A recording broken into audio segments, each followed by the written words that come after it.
Cameron's performance, I mean, there wasn't a false note anywhere. I mean, I've said it a billion times, but he came to set every day to play ball, and he made every one of us a better actor. He elevated everyone's performance. Yeah, sure. Everyone's performance, because he just comes and he's ready to work. And he was hilarious. Yes. Yeah. That kid would make you laugh.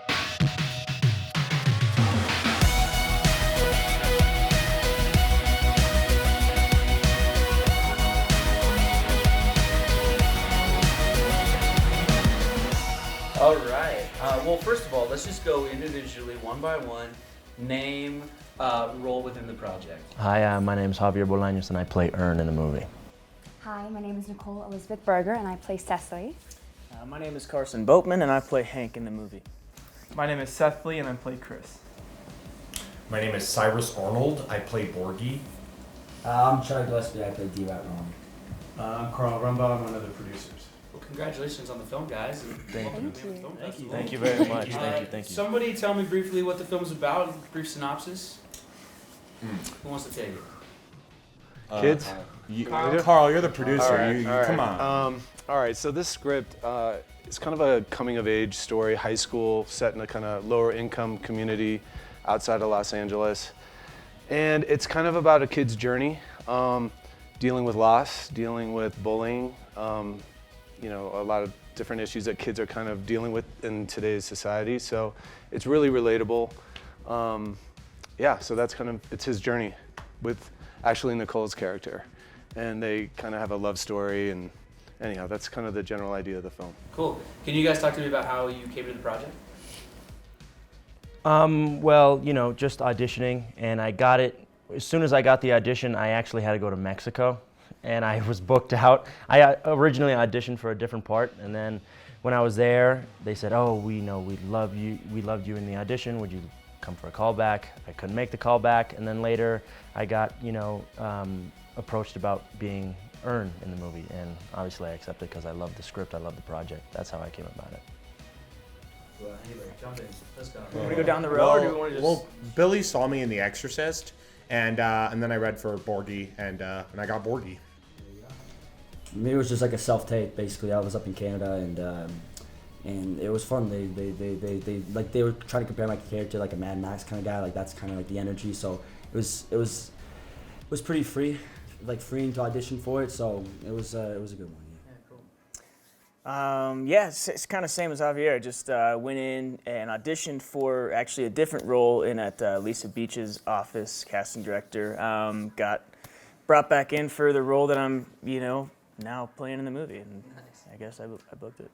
I actually learned it through Carl, and I actually first read the script, and I fell in love with it, and I had all the intention of auditioning for it. And I actually went through a couple of roles that I auditioned for. Cal, and then Borgie, actually. And What? Then, yeah, right? It's crazy. No way, bro. Interesting. Oh, Seth, you weren't supposed to tell him. They said they ultimately liked me, but they're like, we're going to give it to Cyrus. Come on, bro. Come on, bring it to life. But then we settled on Chris, and so that's how that happened. I think you're last. I met Carl, our producer, and Bill Coakley, our director, in the audition room. And the following day, I secured the role of Cecily. What was the mood like on set? I mean, this is a great cast. There's a lot of them, young and all that. Like, what kind of a set was it? It was an awesome set, honestly. Probably my favorite set that I've had the pleasure of being on and sharing with these guys. Super lighthearted. I mean, we actually had a full-on game of football going on the football field one of the days. Pretty lighthearted. There were times when it was definitely a little more somber. It's a kind of a serious movie and deals with some serious issues. But it was a great time. We all, became really close and love each other, and it's awesome. Yeah. I mean, the energy on set was just amazing, and it's so awesome in tiny films like this, indie films, where it's just like different than big budget movies. I mean, you really get to connect with everybody. I mean, the relationship that I have with Carson in the movie is Hank, Ern, and him. I mean, it was just real. It was just easy because you just click with everybody, and it was just awesome, fun. But yeah, like what he said, there were certain days where, you had to kind of buckle down and get serious and, do your job. Where'd you guys film? Sunland. Sun Valley, right? Sun Valley. California. It was hot. About 150 degrees. Yeah. It was warm. A lot of water bottles on the set. Yes. Yeah. Cold water bottles. Nice. Responsible. Yes. Yeah. No single-use plastic. We were taking the turtles before it's popular. Someone want to talk about Cameron's performance? It was impeccable. I mean, he did a beautiful job. Yeah. He nailed every tick about Cal.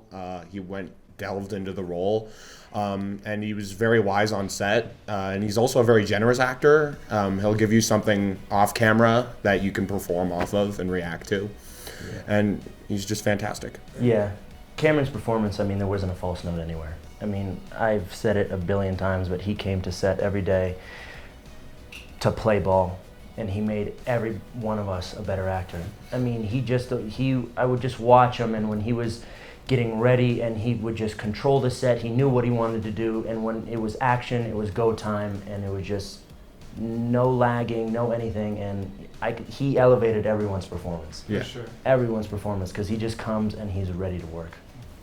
And he was hilarious. Yes. Yeah. And that kid would make you laugh your ass off. It was crazy. Any one story in particular, or any pranks? Or Oh, yeah. anything stand out? No, yeah, I mean, we had some downtime on set, and I don't know what happened. I started talking about Biggie Smalls, or one of us did, and then we just ended up rapping the entire song of Juicy, like really loudly, and he kind of taught me how to whistle, even though I do it pretty badly. I do it like this. It's really cringeworthy. Yeah. But he helped me with that. Yeah. I knew Cameron as a Disney star, or at least I thought I knew him. But as we got to know each other on set, I saw him transition into this character that required him being highly focused, serious, and in character. He was committed and dedicated to his work and would occasionally take breaks by shooting hoops at the nearby basketball court, but he was devoted and committed to his work, truly genuine, highly charismatic and personable. And just kind of to agree with everything Nicole said, and like everybody said, his level of commitment was off the charts. His excitement, his passion about this project in particular, and about the role of Cal was just super awesome to watch and very contagious. I think, like Javier said, he made us all, we were forced to elevate our level of performance just to try and kind of keep up there with him, because sometimes it's easy to go in on a day that you're not feeling it and phone it in, and he never, ever did that, and it was so impressive, and I think it rubbed off on all of us, and hopefully through the film it can, rub off on all of you and anyone who has the pleasure of watching it. Yeah, cool, man. What about like the subject matter of the film? I mean, high school kids dealing with all kinds of things high school kids deal with, from the bullying, relationships, all that kind of stuff. Have you guys dealt with some of that in your own lives, and how do you bring that to your performances? Yeah.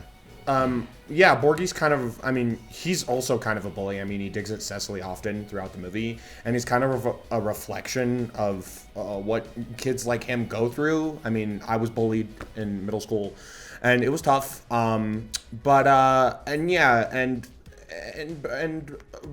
those kids also kind of have this heart, and Borgie carries that, and it shines through the movie. How do you persevere though? How do you go from being bullied yourself to now, like, being able to push through that? And I mean, you're an actor and you're in movies, and just the same thought that I think keeps everyone going. You're not alone, and that's the scary thing about this movie. And once that's stripped away, especially growing up, it's terrifying, and it's different and special. Yeah, I mean, I think anybody that was in school or growing up has experienced the life of a kid, whether it's you're seeing bullying, whether it's you being the bully, or whether you're getting bullied. I think everybody can pull from something sometime in their life. So, to resonate in the role and everything, I went to school, I've seen it, and having to play someone that's, not the nicest guy, I mean, there's lots of stuff to pull from. Because,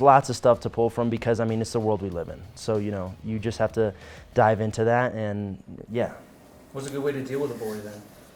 I mean, Take them down, right? Take them down. Square in the nose. Take them Show them down, kindness. learn some jujitsu, and get some. No, just, you have to stand up for yourself, because if you let them walk over you, then it just becomes a cycle. And always, like Cyrus said, you're not alone. I mean, sometimes you feel alone, but there's always somebody. I mean, there are good people in the world, and you just got to find them and let them know what's happening and talk to them, because people want to help.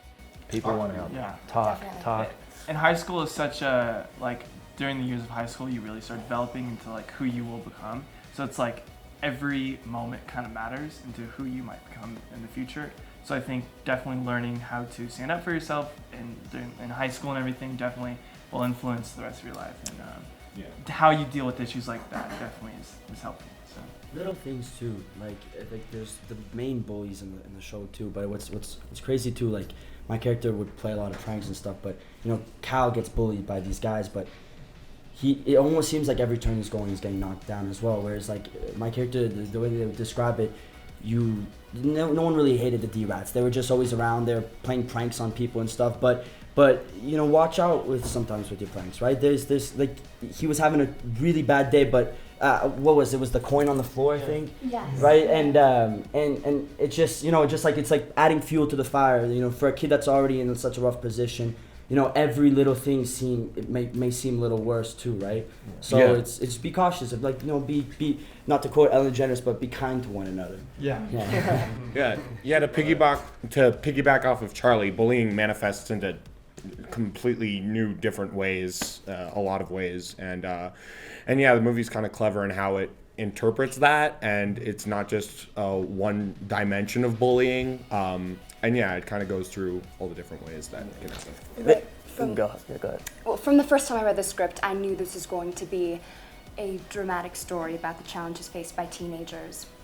I think everyone has encountered some form of bullying in one form or another. I have been cyberbullied in the past, falsely accused of something totally fictitious, something I didn't even do. So I found the script fairly relatable.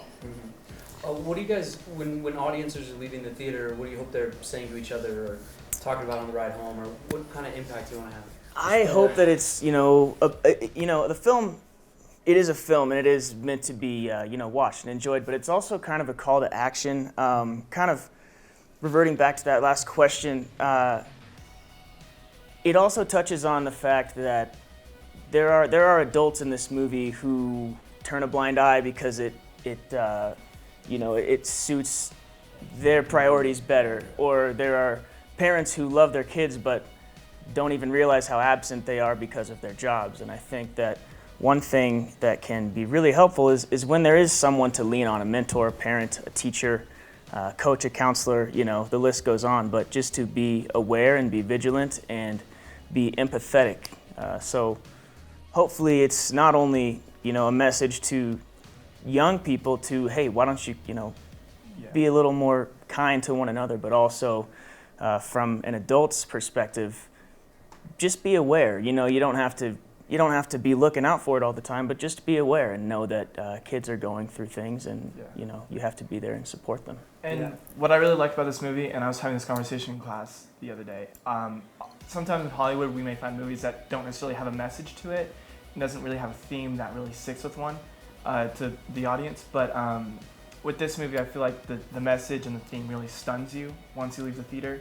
It hits you, and I definitely think when I read the script that I could pick it up from the pages, that I was like, this is important to me, this is important for everybody else to go see, because it's more than just a movie. And that may sound cliche or whatever, but truly I believe in that, this is definitely, like Carson said, a call to action, and something to raise awareness about. So it's a huge conversation starter, and that's what we all love about the movie. It's like, even us, and we filmed the movie, we were there during the process. When we left the theater, you start talking about everything again, on how these issues are important, or on how, wow, I forgot that was in the film. Like, that's such an important point. Everything sparks a conversation. And, the only thing that I want when people leave the theater is to start a conversation about whether it's the parents being absent or the kids being mean. Just as long as people are talking about it, there's a conversation going on, things are getting solved. Things are getting talked about, things are being brought up aware, like, oh yeah, that's right. oh, I thought my mom loved me, but she goes to work. Maybe I need to have a chat with my mom. Yeah. You know, maybe I need to talk to the kids that are playing pranks on me because they don't know what I'm going through. So maybe I need to sit down and have a chat with them. Right. So it's a huge conversation starter, and that's what I love about it. Yeah, I think too, just in, and you kind of got a sense of it, but you know, like this one went for this role, this one went for this role, and then they all kind of settled in different roles. But it was kind of like that. They all brought life to their characters, and it was so important to kind of pull this puzzle together and to see it come to life on set with these actors kind of really pouring, you know, their passion into this was really amazing. So we can't wait for you guys to see it. It's awesome. Yeah. The conversations that this movie ignites really lead to the central idea of to listen. I guarantee parents are probably going to call their kids more after seeing this movie. That's true, yeah. It's like that J.K. Simmons speech at the Oscars. Call your parents. Right. Yeah. Yeah. Cool. Yeah, do you have anything, guys? I think the film conveys the need for everyone, especially teenagers, to have an adult or a mentor to help guide them through complex or difficult decisions. The film highlights the neglect by the adults, as in the film there are no parental figures to help advise the kids in their decision making. Yeah, I think Cameron's character specifically deals with that. He's really up against the wall, you know, dealing with a lot of tough things with school and family life. Work. Yeah, just all the pressure, all the downward pressures of growing up as a kid. And, you know, I think it's easy to isolate. It's easy to, you know, kind of take things into your own hands. And this call to action that they keep talking about, I think is important for kids to know, to reach out, talk to your friends, tell your parents, or, you know, find somebody, but you're not alone. Even peers, you know, all the kids kind of deal with this. I mean, even our group all dealt with bullying one way or another. So, you know, they're not alone. You just got to reach out, find support, and not isolate. And although the adults in the film are present, they are entirely uninvolved. For example, Cal's mother and Cecily's father. Yeah, through execution too. I mean, every scene with Cal's mom, she's out of focus. You don't really get a good look at her. I mean, yeah, this also calls to how the story's told kind of through Cal's perspective, but through that, different, you know, pictures are painted that kind of reflect real life issues regarding kids. And Borgie's kind of this dark reflection of Cal, of what, you know, could have happened if Cal, you know, dealt with things differently. Even though he doesn't deal with things the best way throughout the movie, which spirals into even more consequences. Can you guys talk about your experience here at Mammoth Film Festival, though? How's it been? Yeah. Fantastic. I mean, the best. Javier and Charlie and myself hit the mountain yesterday. It was a great day of skiing. A lot of snow on the ground, so amazing. Cyrus and I went skiing. Yeah. Nicole and Nicole did it. I tried. Cyrus and I went skiing yesterday. Yeah. Quite an experience. Yup. My butt was really cold. I mean, this is my first time at a festival or anything like that, and I mean, if this is what it's like, then awesome. I mean, everybody is super amazing, super nice. I mean, super, you know, attentive, like, oh, what do you need, this, that, and it's just cool. Being here with everybody again after not seeing everybody for so long in a place so cool, it's kick-ass. And it's such a collective environment of filmmakers and artists, actors, writers, producers, directors.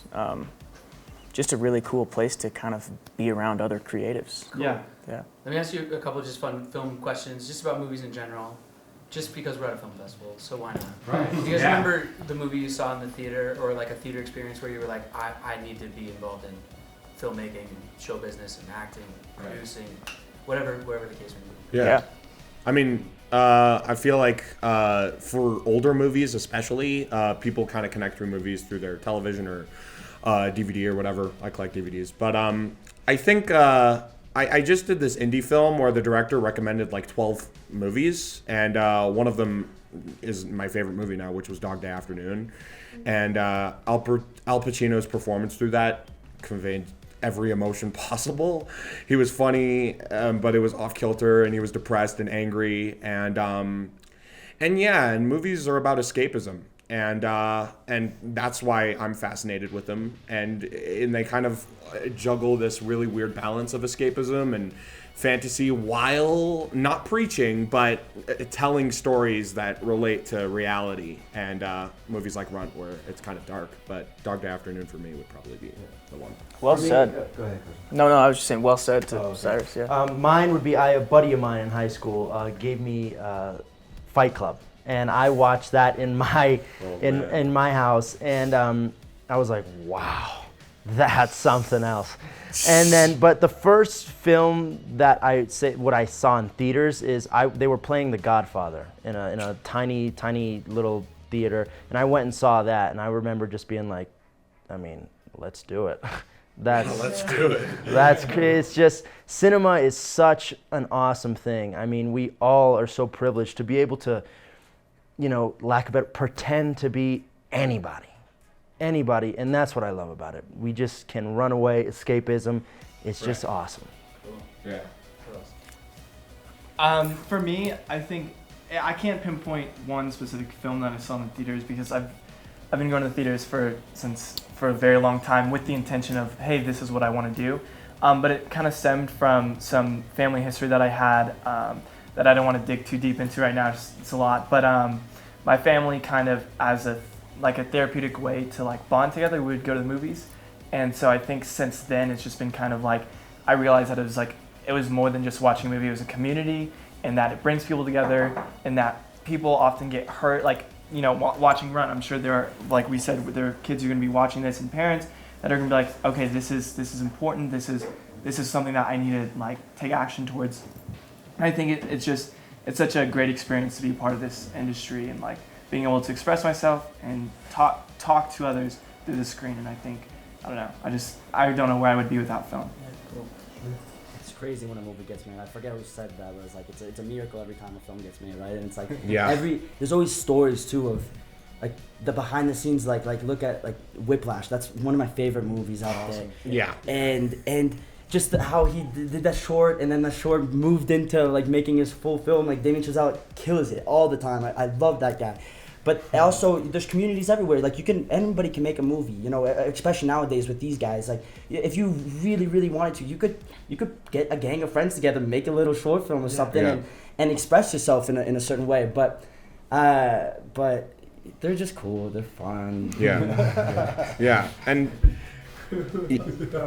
I mean, look. I mean, like, I love like Stanley Kubrick, and I've been, some of the greats are amazing. But there's been awesome filmmakers now, like just like Uncut Gems. I'm like obsessed with.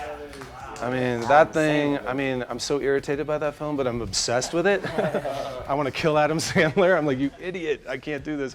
But then, then 1917, like, oh my God, epic and just amazing. But then to see like Parasite take Best Picture and a little indie film, like that gives us all hope, and anything's possible. So. Yeah, it's an awesome environment. Film, we can go any direction, so epic to smaller stories. Yeah, it's alive and well. And like, I think just with Parasite winning this year was like super like a big win for the whole industry, because, a foreign film winning Best Picture is kind of amazing. Where else can that happen? So. Mine would probably be Black Swan with Natalie Portman, as it incorporates different art forms into a dramatic presentation. Yeah, that's a good one. That's a great answer too. Congratulations, guys, and thanks for sitting down. Thank you. Thank you. Thanks for having us. Exciting. Yeah. Thank you, Mammoth. Thank you.